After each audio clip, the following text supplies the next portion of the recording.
orang murid yang pergi itu mengikut Yesus itu, dong tidak piko omong Yohanes pun tidak baik juga di Yesus. Tapi kadang-kadang kita pindah dari satu tempat ke satu tempat, kita pi omong kas rusak yang tempat pertama.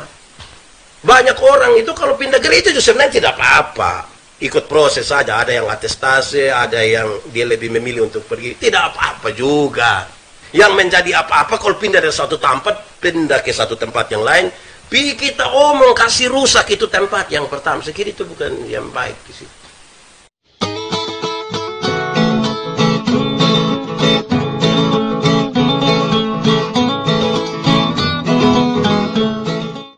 Mari kita akan berdoa untuk merenungkan firman Tuhan. Mari kita berdoa.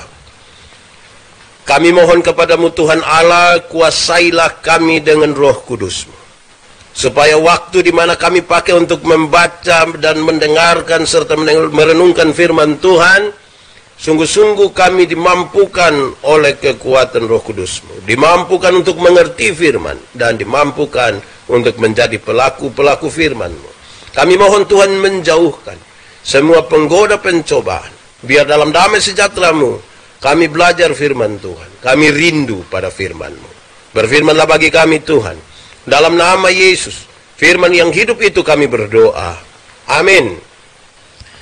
Saudara-saudara, di kesempatan hari ini, tema yang ditetapkan oleh Majelis Sinode adalah dipanggil dalam kebersamaan untuk melayani. Dipanggil dalam kebersamaan untuk melayani. Pembacaannya terambil dari Injil Yohanes pasal 1 ayat 35 sampai ayat yang ke-51. Injil Yohanes pasal 1 ayat 35 sampai ayat yang ke-51, firman Tuhan berkata demikian. Murid-murid Yesus yang pertama. Pada keesokan harinya Yohanes berdiri di situ pula dengan 2 orang muridnya. Dan ketika ia melihat Yesus lewat, ia berkata, "Lihatlah anak domba Allah." Kedua murid itu mendengar apa yang dikatakannya itu, lalu mereka pergi mengikuti Yesus.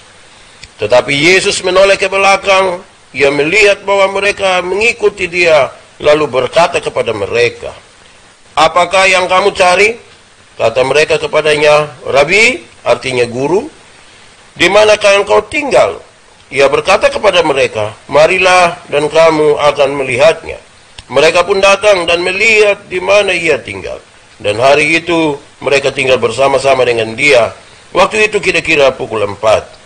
Salah seorang dari keduanya yang mendengar perkataan Yohanes lalu mengikuti Yesus adalah Andreas, saudara Simon Petrus. Andreas mula-mula bertemu dengan Simon saudaranya, dan ia berkata kepadanya, "Kami telah menemukan Mesias," artinya Kristus. Ia membawanya kepada Yesus. Yesus memandang dia dan berkata, "Engkau Simon, anak Yohanes, engkau akan dinamakan Kefas," artinya Petrus. Pada keesokan harinya, Yesus memutuskan untuk berangkat ke Galilea. Ia bertemu dengan Filipus dan berkata kepadanya, "Ikutlah aku." Filipus itu berasal dari Betsaida, kota Andreas dan Petrus.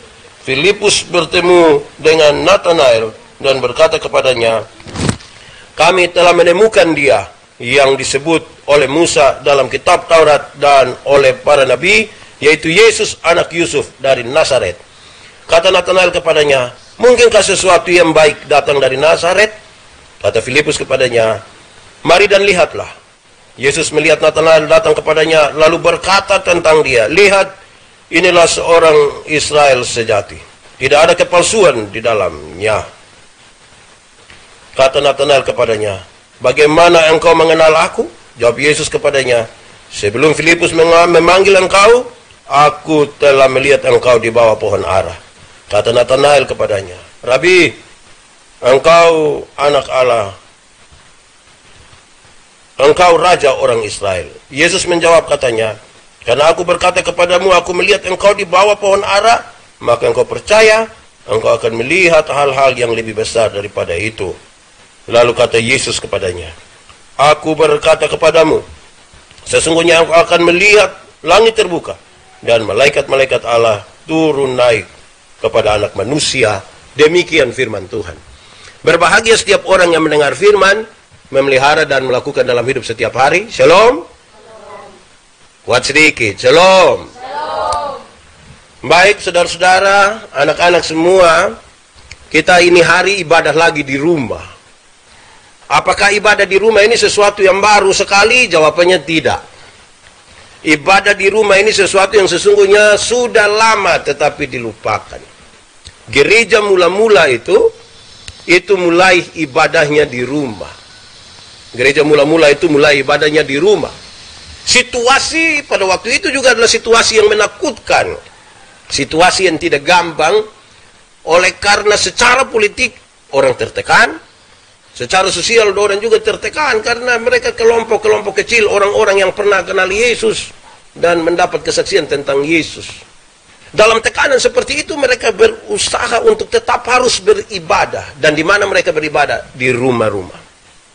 Persoalan waktu itu pun penuh dengan ketakutan karena barang siapa berani menyebut Yesus Tuhan, ada kemungkinan besar dia bisa mati oleh karena pengakuannya itu.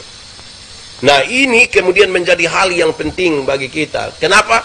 Karena ketika situasi politik semakin baik, ketika situasi sosial semakin baik, gedung-gedung kebaktian mulai dibangun di mana-mana, orang mulai beribadah, orang mulai bisa beribadah di gedung-gedung kebaktian, ternyata orang mulai melupakan ibadah-ibadah di rumah.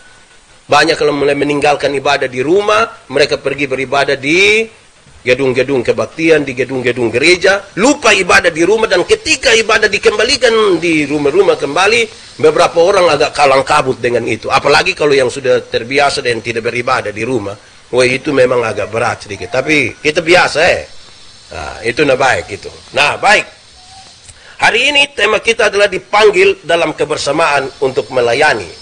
Pembacaan ini terambil dari Yohanes pasal 1 ayat 35 sampai ayat yang ke-51. Ini kisah yang menarik tentang murid-murid pertama dari Yesus. Tapi kita mulai dengan pertanyaan ini. Siapakah Yohanes itu yang dimaksudkan di dalam ayat yang ke-35? Siapa Yohanes itu? Yohanes itu adalah Yohanes Pembaptis. Dia Yohanes Pembaptis. Kalau kita baca dari pasal 1 ayat 19 sampai ayat yang ke-23, saya ingin baca ulang untuk kita semua.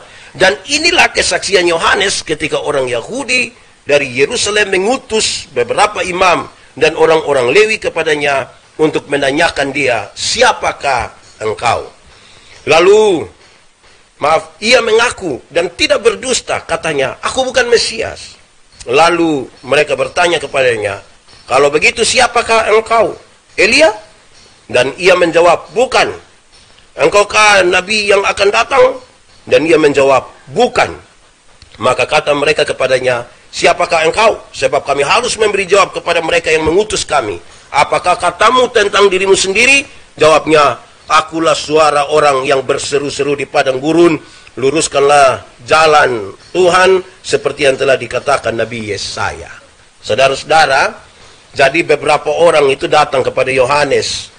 Mereka diutus. Mereka itu adalah imam dan orang-orang Lewi. Mereka datang kepada Yohanes dan bertanya, siapakah engkau? Mereka membayangkan bahwa Yohanes ini adalah Mesias, Yohanes ini adalah Yesus itu. Tetapi dia berkata dengan jujur, dia tidak menipu, dia katakan dia bukan itu. Apakah engkau Elia? Bukan juga. Apakah engkau nabi yang akan datang itu? Bukan juga.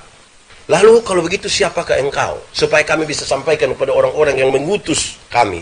Dia bilang, akulah suara orang yang berseru-seru di padang gurun itu. Di padang belantara itu. Di padang gurun itu. Luruskanlah jalan untuk Tuhan. Jadi dia tidak menyebutkan dirinya Mesias. Saya kira itu yang paling pertama. Nah, mari kita lihat secara cepat dulu kronologi dari teks ini, dari pembacaan menurut Yohanes pasal 1 ayat 35 sampai ayat yang ke-51. Yohanes berdiri di situ bersama dengan dua orang muridnya, salah satunya adalah Andreas. Ketika melihat Yesus lewat, Yohanes bilang kepada mereka, lihatlah anak domba Allah.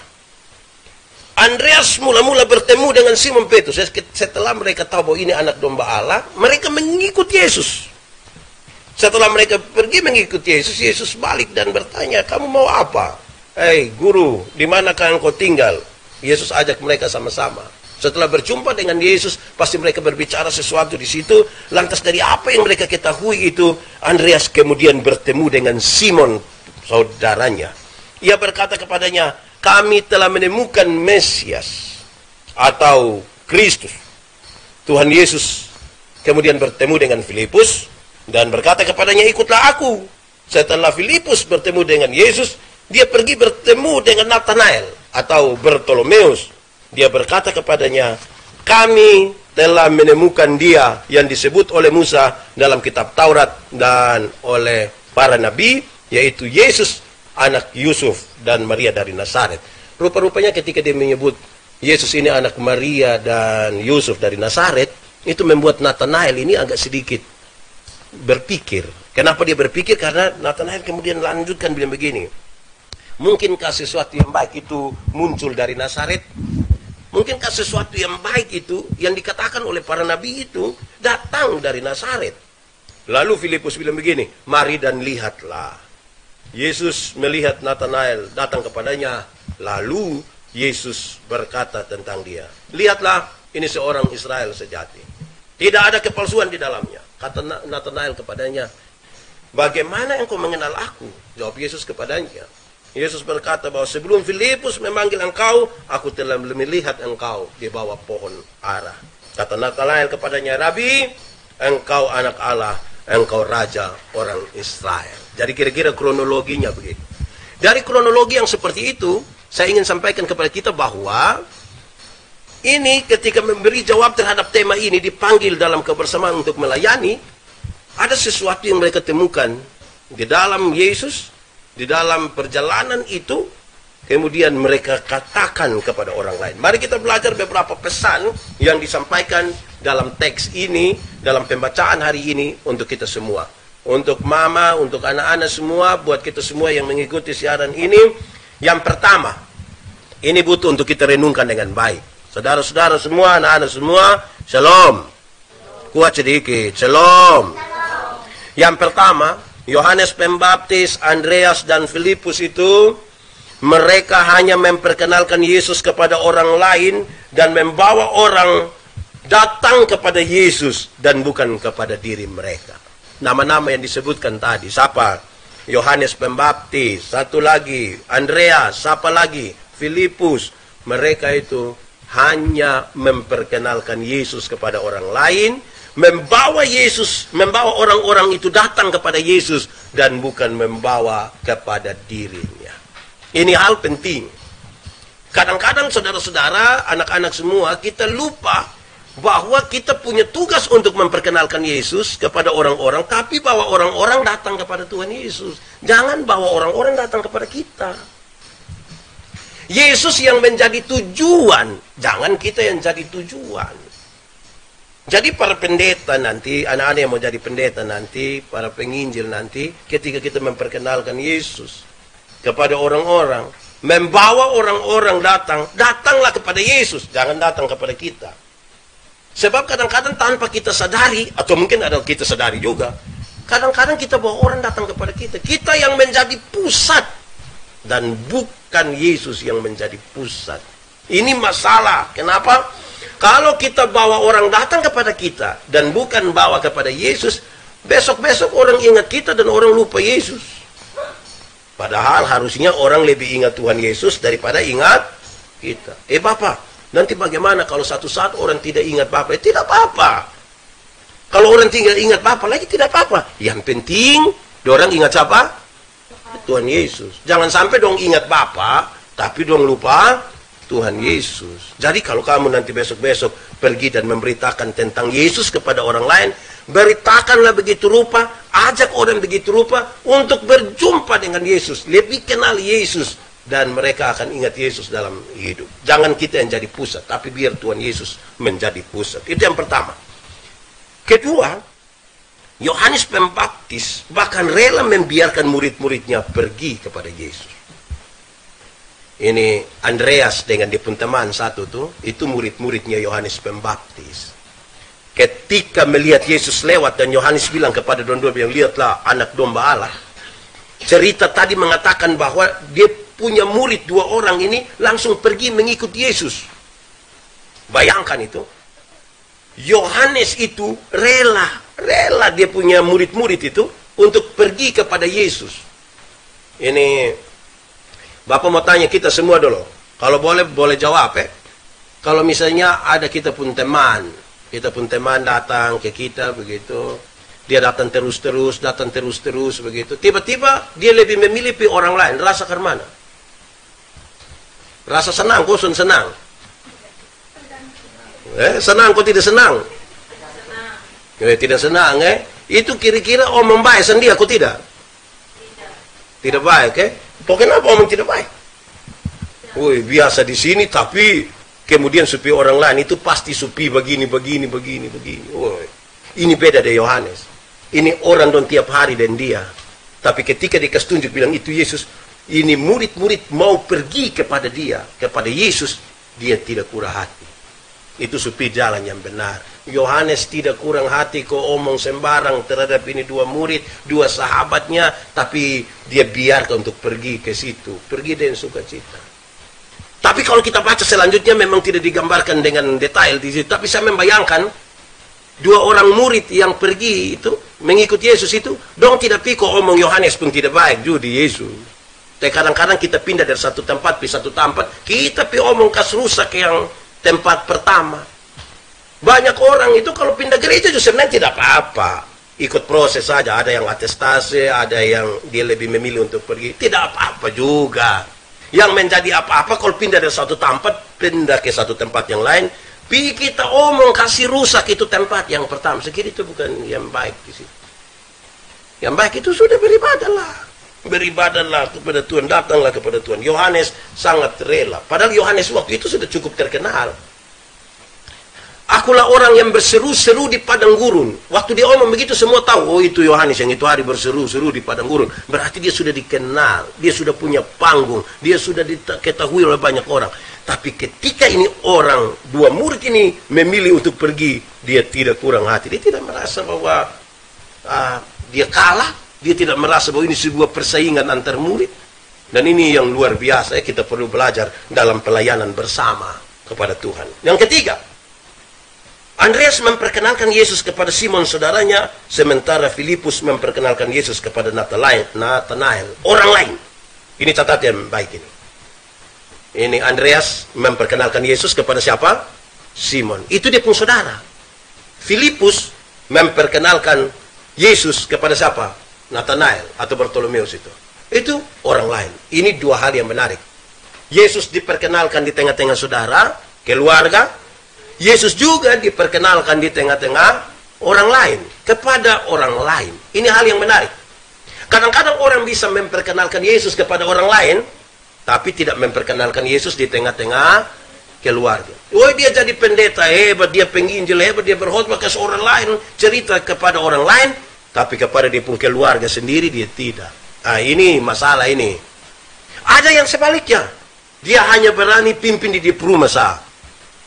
Di dia rumah dia berani. Soalnya apa toh kan namanya di rumah. Tapi untuk mau kasih tahu di orang lain, mau panggil dia kok jadi majelis, itu kita bisa bunuh itu. Dia tidak mau karena dia bilang dia hanya bisa berdoa di rumah sah. Itu juga baik. Tetapi ada yang ketiga ini lebih parah. Di rumah juga dia tidak omong, apalagi di luar rumah. Itu dia lebih parah itu. Di rumah tidak bicara tentang Yesus, di luar juga tidak bicara tentang Yesus. Nah, Bapak mau tanya dulu. Kalau di rumah tidak bicara tentang Yesus, di luar tidak bicara juga tentang Yesus, nah bicara soal siapa lagi? Kalau bukan Yesus yang kita bicara, kemungkinan besar kita omong orang itu. Jadi lebih baik di rumah omong tentang Yesus, di luar omong juga tentang. Pada waktu kita berhenti omong tentang Yesus, kemungkinan kita omong siapa? Omong orang. Nah coba kalau omong orang yang baik-baik, kita omong dia pusone baik lah, itu tambah masalah. Bosan pernah dengar orang omong begitu kok? Pernah aku tidak? Atau sendiri omong? Anak-anak dong begitu karena kita belajar begitu supaya ketika kita memperkenalkan Yesus itu jangan lupa di rumah, di luar rumah. Yesus kemudian Satu saat Yesus bilang begini, pergi beritakan Injil sudah, mulai dari Yerusalem, Yudea, Samaria, dan terus sampai ke ujung-ujung bumi. Kenapa Yerusalem? Kan di Yerusalem itu tempat tinggal mereka, rumah mereka, keluarga mereka di situ. Keluarlah sedikit ke Yudea, ke tetangga-tetangga dong begitu. Ke Samaria yang katanya orang halaik. Banyak di situ. Yang orang tidak kenal Tuhan, begitu. Teruslah sampai ke ujung-ujung bumi. Banyak yang balik. Dia start dari ujung bumi, baru jalan pelan-pelan menuju rumah. Sampai di rumah ada orang gila buan semua. Jadi mulailah dari dalam rumah, baru terus ke mana? Ke ujung-ujung bumi. Ketiga, Nathanael bertanya dalam ketulusan, bukan dalam kepalsuan. Nathanael ini dia bertanya, mungkinkah yang baik itu bisa ada di Nazaret? Kok? Mungkinkah yang baik itu ada di Nazaret? Dia bertanya begini, ini dia tanya dalam ketulusan. Kadang-kadang kalau Bapak bawa materi di mana-mana itu, ada orang bertanya, orang pun bertanya itu kita bisa baca ada dua. Ada yang pertama tulus, ada yang bertanya tulus, ada yang bulus. Yang tanya tulus itu betul-betul dia mau gali informasi atau dia mau mengkonfirmasi sesuatu. Dia tanya, Bapak, misalnya kalau begini, begitu, pertanyaannya tulus. Tapi ada yang bertanya bulus. Bulus itu adalah dia mau tanya begitu rupa supaya kasih jatuh kita dan bikin malu kita. Kadang-kadang dia bertanya hanya untuk mau kasih tahu dia pun diri bahwa dia lebih tahu dari kita. Ini mari kita belajar dari siapa? Dari Nathanael. Waktu dia bertanya dengan tulus. Dia bertanya dengan sangat tulus. Apa yang dia bertanya? Mungkinkah yang baik itu muncul dari Nazaret? Kenapa dia pertanyaan ini penting? Karena ada persaingan daerah-daerah di sekitar situ. Persaingan ini seringkali tidak dimenangkan oleh orang-orang atau yang dari Nazaret. Jadi karena itu Nazaret dianggap sebagai tempat yang tidak mungkin barang baik muncul dari situ. Jadi ketika disebutkan bahwa Yesus ini anak Yusuf dan Maria dari Nazaret, spontan ada pertanyaan, mungkinkah yang baik itu datang dari Nazaret kok? Ini pertanyaan penting. Maka pertanyaan yang penting ini, pertanyaan yang tulus ini, Yesus jawab dia dengan sangat baik. Yesus bilang begini, sebelum ini Filipus memanggil engkau, kan dia bilang bagaimana engkau bisa mengenal aku? Sebelum Filipus memanggil engkau, aku sudah melihat engkau di bawah pohon ara. Aku sudah melihat engkau di bawah pohon ara. Ini penting sekali. Kenapa kalau kita omong pohon ara di sini, kita tidak tahu di sini ada yang super lihat pohon ara kok. Ini dia yang super lihat pohon ara. Bapak sudah pernah lihat juga. Jadi kalau kita tanya pohon ara dalam konteks itu kita tidak tahu. Tapi kalau kita bicara pohon ara dalam konteks Dor di Palestina, don't tahu persis. Kenapa? Pohon ara itu pohon yang rindang, yang lebat, dia punya daun. Orang biasa istirahat di situ. Dan tidak asing lagi, ada banyak sekali orang-orang di situ yang semacam bersimedi di situ. Mereka mau menenangkan diri dan merenungkan banyak hal di situ. Nah, Yesus membaca pikiran dan perasaan daripada siapa? Dari Nathanael. Ketika Nathanael ada di bawah pohon ara, pasti dia lagi berpikir tentang sesuatu dan sekarang Yesus memberi jawab terhadap apa yang dia pikirkan. Tuhan Yesus itu Tuhan yang luar biasa. Kenapa? Karena dia membaca sampai apa yang dipikirkan dan dirasa oleh orang-orang. Manusia ini mungkin hanya akan melihat atau mendengar sesuatu. Tetapi Yesus lihat sampai dalam hati, sampai dalam kita pemikiran. Jadi, yang sekarang ini kita ada pikir baik atau tidak baik, Tuhan Yesus ada tahu ini. Yang sekarang ini kita ada rasa baik atau tidak baik, Tuhan Yesus ada tahu. Kalau manusia, kita bisa tipu. Kita bisa omong yang baik, kita bisa kasih muka yang agak baik, itu di manusia. Tapi Tuhan Yesus lihat sering kita. Yesus memanggil ini orang untuk ikut orang itu. Yesus lihat bukan dari muka saja. Tadi kita pun lagu pertama bilang, bukan karena kebaikanmu, bukan karena fasilidamu. Yesus tahu apa yang di dalam hati. Nah, mari kita lihat pesan yang berikut sesuai dengan tema ini. Tuhan Yesus tidak melihat pada kenyataan manusia, tetapi Yesus melihat pada kemungkinan pada diri manusia yang bisa berubah dan menjadi baik, bisa berubah dan mau seperti apa yang Tuhan Yesus mau. Jadi manusia itu mungkin hanya melihat sesuatu yang di luar saja, kenyataannya saja, tetapi Yesus melihat kemungkinan-kemungkinan lain. Kadang-kadang kita mau belajar sesuatu tuh kita bilang, tidak bisa. Kita rasa tidak bisa karena saya setiap hari begini. Tapi Tuhan Yesus bilang, tidak. Kamu bisa. Karena Yesus melihat sesuatu dari kemungkinan lain, melihat sampai ke dalam jiwa kita, ke dalam hati kita. Dia lebih kenal kita bahkan daripada kita mengenal diri kita sendiri. Nah, dengan demikian, untuk memanggil orang-orang datang kepada Tuhan Yesus, dipanggil dalam kebersamaan untuk melayani Yesus, sebenarnya siapapun bisa. Mau dari latar belakang apapun bisa. Semua bisa datang. Orang-orang yang melayani Tuhan Yesus tuh melayani Tuhan dengan ini, segala macam pelayanan ini, dia dari latar belakang apa saja bisa. Murid-murid Yesus itu ada yang nelayan, ada yang politisi. Simon orang Selot itu politisi, dia anggota partai politik dari kaum Selot. Ini ada yang pemungut cukai, Matius itu pemungut cukai. Jadi latar belakang seperti apapun bisa untuk datang melayani Tuhan. Pasti disesuaikan dengan semua karunia, talenta Tuhan. Kalau suruh kita melayani itu dia sudah tahu dia mau taruh apa di kita. Dia pun soal kalau kita tidak lihat kita pun diri apa yang Tuhan taruh di kita untuk kita pergi melayani, kita lebih banyak lihat orang lain. Biasanya orang kalau tidak lihat dia pun diri itu lebih banyak dia lihat orang lain. Dia tidak lihat dia pun diri dia bisa menyanyi. Kalau tidak dia hanya nilai orang lain pun menyanyi. Jadi kalau kita tanya, wih tadi dong menyanyi baik kosone, dong bilang iya, so bagus mencatu yang terlalu bikin-bikin dia pun mulus. Itu satu bagaya memati. Tadi dong menyanyi baik kok tidak? Baik bapak, dong menyanyi supaya bapak hanya nanti pas acara rame sabar dong menyanyi bapak. Kalau pas gereja yang tidak ada orang, yang tidak ada pembesar yang bukan hari raya dong tidak menyanyi. Tapi kalau yang hari raya kok orang banyak, yang pejabat ada, pemimpin gereja ada, wih itu solo judia, duet judia, paduan suara judia, lama-lama dia semua. Nah ini yang bahaya ini, supaya kita tahu kalau mau melayani seperti apa. Yang paling terakhir, pesan untuk kita semua adalah, karena ini mau dipanggil semua orang, jadi orang yang ketemu dengan Yesus itu, dia pergi dan memberitakan kepada orang lain, maka kita punya tanggung jawab juga. Kalau kita hari ini dengar tentang Yesus, kalau kita ikuti ini urutan perayaan gereja ini, kita berlewat Natal toh. Natal kita berjumpa dengan Yesus, masuk tahun baru.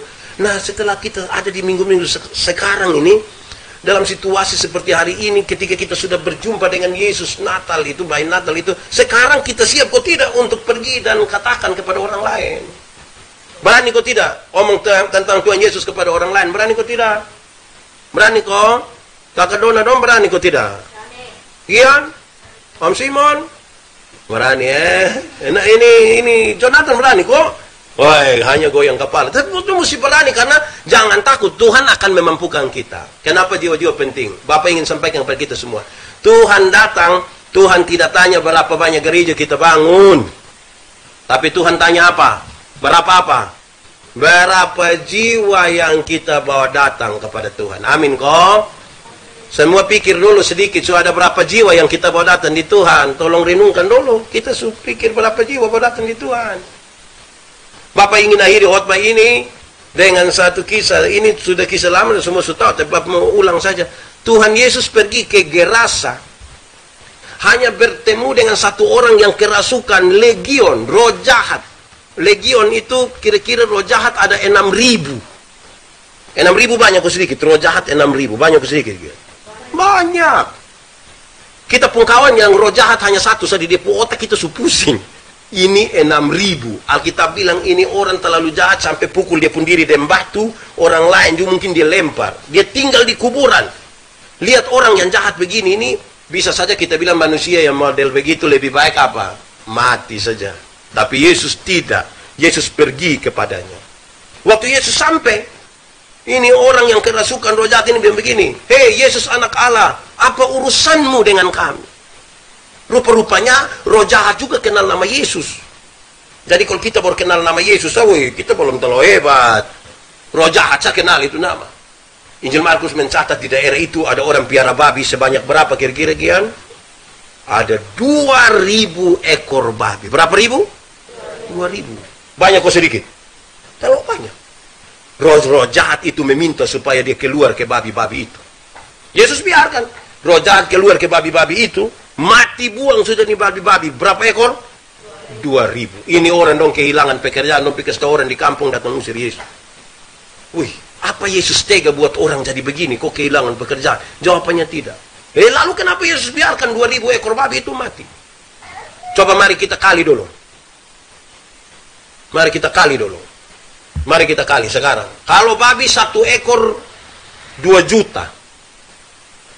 Babi 1 ekor 2 juta. Kalau 2.000 berapa? 2.000 kali 2 juta berapa? 4 miliar. 4 miliar rupiah harga satu orang gila waktu itu. Wih, cukup banyak ya. 4M ini untuk satu orang gila ini.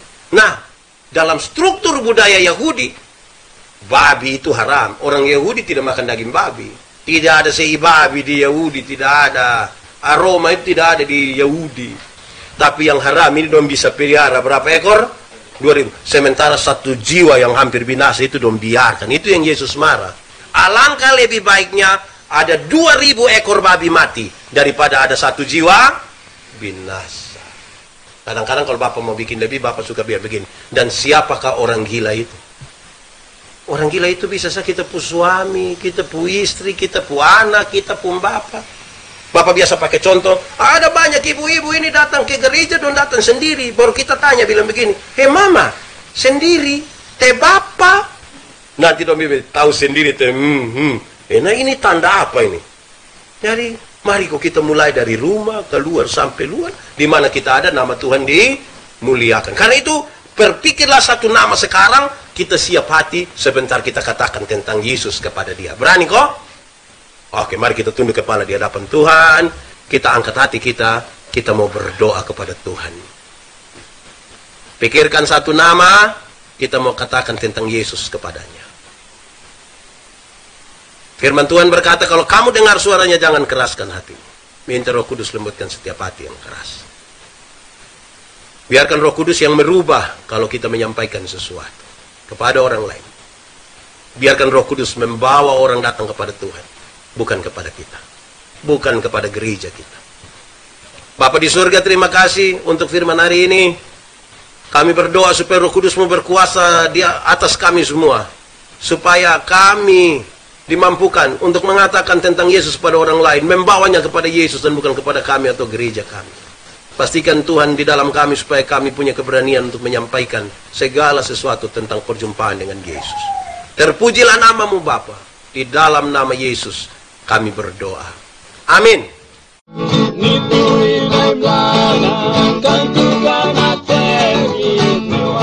Masih yang